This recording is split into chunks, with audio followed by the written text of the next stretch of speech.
Bharatiya Janata party किसान मोर्चा के आग्रह पर आप सभी पत्रकार बंधु यहाँ पर उपस्थित हुए हैं। आप सभी लोगों का स्वागत, अभिनंदन। आज तक भी आपने हमेशा हमारा सहयोग किया है, आगे भी आपसे सहयोग की कामना करता हूँ। मेरे साथ भारतीय जनता पार्टी के प्रदेश के मीडिया प्रभारी भाई करनंदा जी उपस्थित है और प्रदेश की मीडिया सह प्रभारी रमा ठाकुर जी उपस्थित है। सबसे पहले मैं भारतीय जनता पार्टी के शीर्ष नेतृत्व ने जो जिम्मेवारी मुझे सौंपी है, जो विश्वास मुझ पर जताया है, उसके लिए मैं भारतीय जनता पार्टी के शीर्ष नेतृत्व राष्ट्रीय अध्यक्ष जगत प्रकाश नड्डा जी, हिमाचल प्रदेश के पार्टी के अध्यक्ष डॉक्टर राजीव बिंदल जी, हिमाचल प्रदेश के पूर्व मुख्यमंत्री ठाकुर जयराम जी और हिमाचल प्रदेश के संगठन मंत्री सिद्धार्थन जी और हिमाचल प्रदेश के तमाम शीर्ष नेतृत्व का बहुत बहुत धन्यवाद करना चाहता हूं। जिस विश्वास से उन्होंने मुझे ये जिम्मेवारी दी है, मैं आप सभी लोगों के माध्यम से बताना चाहता हूं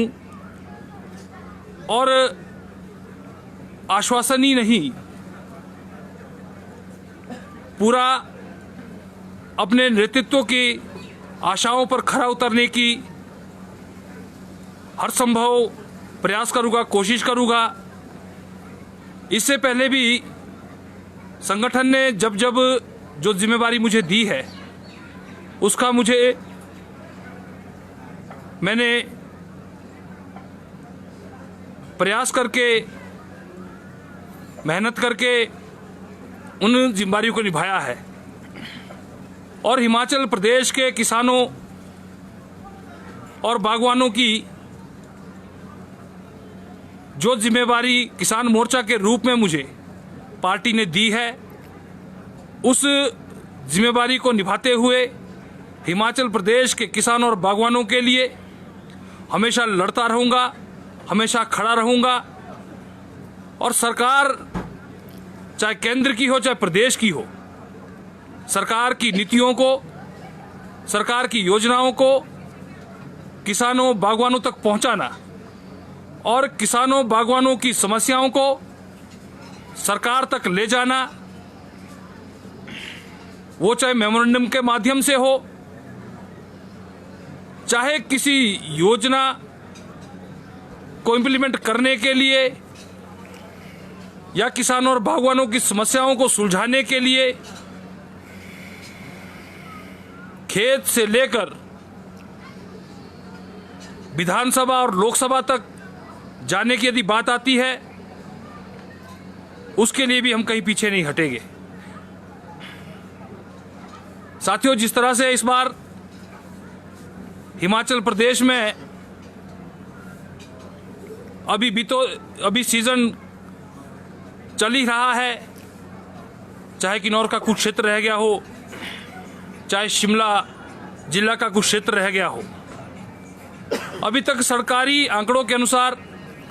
1.66 करोड़ पेटियां देश की विभिन्न मंडियों में आई है, जिसमें से 52% सेब हिमाचल प्रदेश की मंडियों में आया है और 48% सेब बाहर की मंडियों में गया है। वो जो 48% सेब बाहर की मंडियों में गया है, वो हिमाचल प्रदेश की मंडियों में और ज़्यादा आ सकता था, परंतु सेब सीजन के शुरुआती दौर में जिस तरह से सरकार ने हिमाचल प्रदेश के बागवानों को कंफ्यूज करके रखा, वो चाहे यूनिवर्सल कार्टन को लेकर किया हो, चाहे किलो के हिसाब से सेब को बेचने के लिए किया हो, परंतु प्रॉपर इंफ्रास्ट्रक्चर न होने के कारण किसान असमंजस में रहा कि सेब किलो के हिसाब से बिकेगा या यूनिवर्सल कार्टन के हिसाब से बिकेगा। और बाहर की मंडियों में जिस तरह से किसान अपना सेब ले जाने के लिए मजबूर रहा, अतिरिक्त भाड़ा देना पड़ा,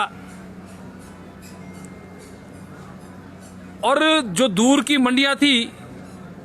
चाहे गुजरात में है, चाहे हैदराबाद में है, चाहे राजस्थान में, चाहे उत्तर प्रदेश में है,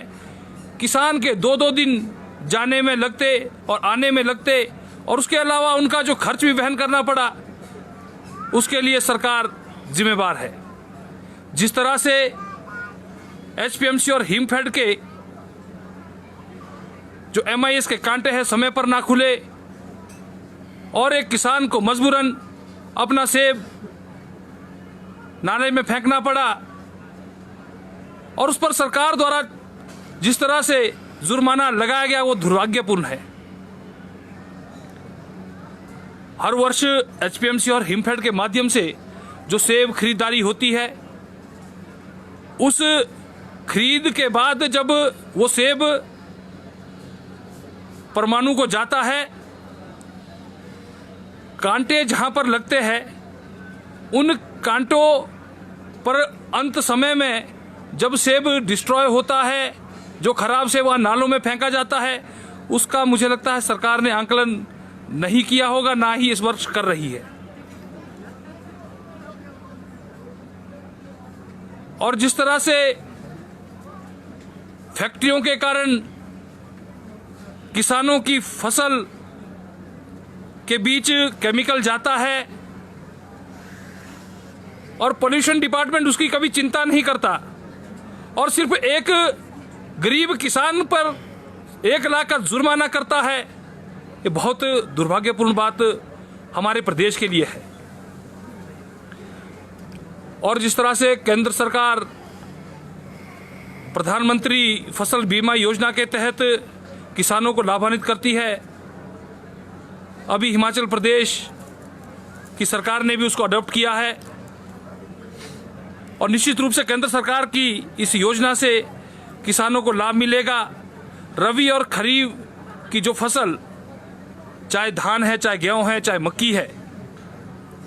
उस फसल पर यदि कोई प्राकृतिक आपदा आने के कारण किसान की फसल नष्ट होती है, उस पर प्रीमियम का 2% और 1.5% देने का जो केंद्र सरकार ने निर्णय लिया है, वो स्वागत योग्य है।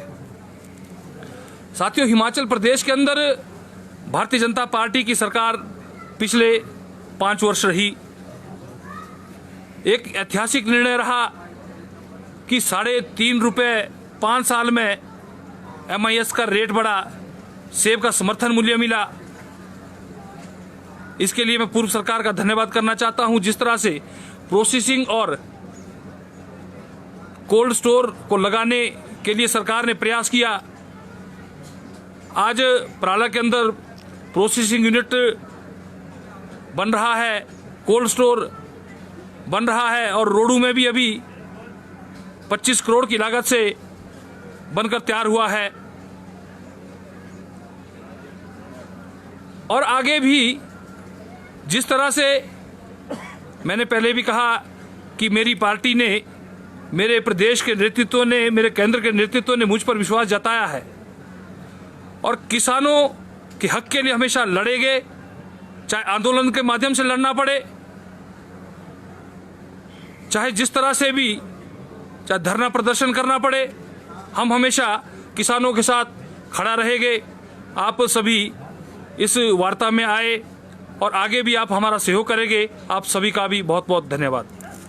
पहले कितना सेब जो है बाहरी मंडियों में जाता था इससे पहले? देखिए, पहले भी बाहरी मंडियों में सेब जाता था, परंतु इस तरह से जिस तरह इस बार का जो सेब बाहरी मंडियों में गया, वो सिर्फ सरकार की जो मैनेजमेंट थी वो फेल थी, इसके कारण गया। पहले सेब लगभग 4 से 4.5 करोड़ पेटियां हिमाचल प्रदेश में होती थी। इस वर्ष सेब की फसल कम थी, 1.66 करोड़ टोटल पेटियां अभी तक का जो आंकलन सरकार द्वारा किया गया है हुआ है। ये इस पूरे सेब की खपत हिमाचल प्रदेश में ही हो सकती थी, परंतु सरकार का मैकेनिज्म प्रॉपर न होने के कारण किसान बाहरी मंडियों में सेब ले जाने के लिए मजबूर होना पड़ा। मंत्री तो कह रहे हैं गया है और 1,75,00,000 के आसपास पेटियाँ अभी तक मंडियों में पहुंच गई है। दाम भी अच्छे मिले हैं किलो के हिसाब से, जबकि बीजेपी चाह ही नहीं रही थी कि किलो के हिसाब से सेब बिके और राहत बागवानों की बहुत अच्छी मिले। डिमांड और सप्लाई पर मंडी निर्भर करती है। इस बार डिमांड ज़्यादा थी, सप्लाई कम थी, तो निश्चित रूप से किसानों को उसकी फसल का अच्छा रेट मिला। पर बागवानी मंत्री ने तो एक बात ये भी कही थी कि किसान अपनी फसल की स्वयं कीमत तय करेगा, परंतु अंत में क्या हुआ वो आप सब लोग जानते हैं।